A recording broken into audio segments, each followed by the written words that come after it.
persons and their colleagues. I am presenting today the robotic surgery done for a renal tumor and retroperitoneal fibrosis, a release of the calcium plaques, and that with an excellent result. Now, we have two hospitals in Hyderabad where in Gachipoli we have a robo with which we have done the robotic excision. I will present the first case as a partial nephrectomy done for a patient of over 50 years. This lady, she went for an annual checkup. There was no complaint at all, but it was in good general health. There was no absolutely asymptomatic, and then found a small bump on the left kidney. The ultrasound showed that there is 3 centimeter stone in the left renal area and exophytic tumor on the mid pole of the left kidney, and it is merging indistinctly with the renal parenchyma. There is no enhancement with the contrast medium, and pelvic system was not distorted, and there is no retroperitoneal lymphadenopathy. You can see here, this is the plain kidney. There is a small bump here, which was not actually diagonal movement in it also, like a dromedary hump it is. So this was found to be, when we further film showed that the tumor actually not increased that much as the renal parenchyma. The other kidney was normal. It's an incidental finding of a small left renal tumor, and you can see here a little bit of flow enhancement is there compared to the other parenchyma. The pelvic system here, the tumor is somewhere in the mid pole here. It is not at all distorting the pelvic system, and hence we wanted to get it removed by the robotic surgery. You can see here this is the vein and artery. They have been isolated. They have been controlled because there was not much distortion of the anatomy there. It was easy. The hilar control was taken. Then the tumor itself was cut with a small lining about 1 centimeter margin all around the tumor. You can see that's the artery, 1 centimeter. This artery separated nicely, and then this is the tumor. You can see the line where we have taken the 1 centimeter margin. That's the tumor being held. And after that, the area was repaired smoothly without any major bleed, because it's actually outside, so it was and easily could be cleaned off. And the repair also was uneventful. The hilar control was taken, so the bleeding is not much. You can see here it's a simple procedure, hardly around 15 minutes for the excision as well as the repair of the renal parenchyma here on the left side.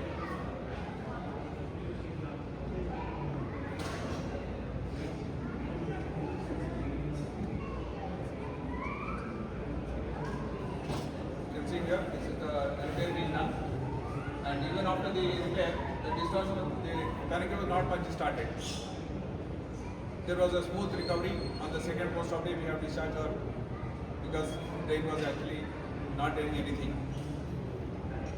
So this is a simple case of partial nephrectomy done by robotic surgery in an incidental tumor on the left kidney, which was quite small and not having any lymphadenopathy. And the histopathology showed that it's a clear cell carcinoma, and about 1 year, 1.5 years now, she is doing well. Now, robotic excision of the retroperitoneal fibrosis. Now, a youngster had come with the features of CRF, vomiting, sometimes swelling in the face, sometimes swelling in the feet, and then serum creatinine was rising from 1.3 to 4.5. And actually he came to us, he's around 4, and we were trying to know why suddenly there is a rise. And then ultrasound showed there bilateral mild hydronephrosis, and CT scan showed fibrosis at the level of L3-5. And we thought that something is encasing the ureters, and that's why the creatinine is rising suddenly. So quite fast in about 2 to 3 weeks. So we thought of first putting a stent. You can see here CT scan, this is a pelvic system, high dilatation. The upper ureters are actually deviated medially, more towards the midline, and this left ureter is seen, the right was not seen very well. But ultimately, there is a fibrotic block in the retroperitoneum, which was encasing both ureters, causing hydronephrosis and rising creatinine. So we put PGS stents. Passing PGS stent was not difficult. they are going smoothly without any obstruction. Then no struggle, no difficulty in negotiating the stents. Now, we wanted to excise these plaques because they are present on both sides.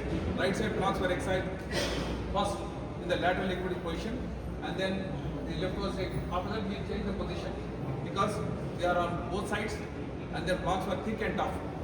And both ureters were encased in a dense fibrotic plaques. It was difficult to separate the ureters because we are scared that we might injure the ureters. So, this is a robotic video. You can see here, this is the incision of the plaque. We really didn't know which was plaque, which is retroperitoneum, because it was cutting like a, we are not able to cut with a normal knife. So we had to slowly peel off the things layer by layer and find that this is the plaque. Inside the plaque, it was hiding, ureter was hiding much. You can see the entire thickness is the retroperitoneal fibrosis, and inside is the ureter. So we took time to excise the fibrotic plaque gradually, and then fortunately there was no injury to the ureter. Because these are all the layers, multiple layers of fibrotic plaque inside the ureter. Now even though we have not seen the ureter, we are slowly diathermizing layer by layer and trying to find the ureter. And after we found the ureter, at excision of the plaque, we reperitonealize the ureters. First on the left side, first on the right side, and then on the left side. And both sides, there was no injury to ureter. And sometimes the calcium plaques were so tough that they were grating like a bone. And then we had to use different instruments to cut the fibrotic plaques. You can see here this video. This is the, in this video actually we can see this is the fibrotic plaque. And even this patient was discharged the second day. Yeah, this patient is also discharged the third day. And the patient is doing well. We removed the stents after 3 months. Now, fibrotic plaque has not recurred, generally doesn't recur, but ureters are doing well. And then patient is doing well after 2 years of this surgery. So, this also underlines the fact that robotic surgery is a very good option for patients for dense fibrosis, retroperitoneal, infantile anatomy, calcific plaques. We don't know what's happening there, and magnification, 3D visualization, all controls are available in the robotic surgery compared to laparoscopy. Thank you. Sir, I just have one question. Did you use steroids post-operative for this patient? We have used pre-op also, sir. Pre-op also. But it didn't do much. Actually, they say that dissection becomes easier with steroids. So we have used that. We have done excision of the things. Post-operatively, what they said is if there is a obstruction in the recurrence, then we use steroids. Prophylactically, it's not very helpful. Presentation. I have a question. Yes, sir. The classical teaching is that you mobilize the ureter and bring it intraperitoneum, rather than go ahead and excise the plaque. When there is a fibrotic plaque, there is no actual requirement to excise a benign fibrotic process, because that in the long run probably will not give you any much advantage, because fibrosis will do another again. So what was the thinking behind excising the whole fibrotic plaque when you could have just mobilized the ureter? Because our idea for the surgery in this case is to make sure the ureters are not obstructed and away from the fibrotic process. Yes, sir. Why go ahead with such an extensive? The entire retroperitoneal plaque, it was huge. We saw the upper end, lower end, and we thought that ureter in between. The fibrotic plaques in front of the ureter were excised. Because we have to go to the ureter, we have to do a linear excision, that's all. Not entire plaques, and it's not easy, it's dangerous sometimes. It was basically Because inside the major vessels are by the side, so we can't excise the entire thing. That's We only what I want. preserve the ureters, repair them. Thank you. Thank you. Next, we invite Dr. Ramjit, sir, present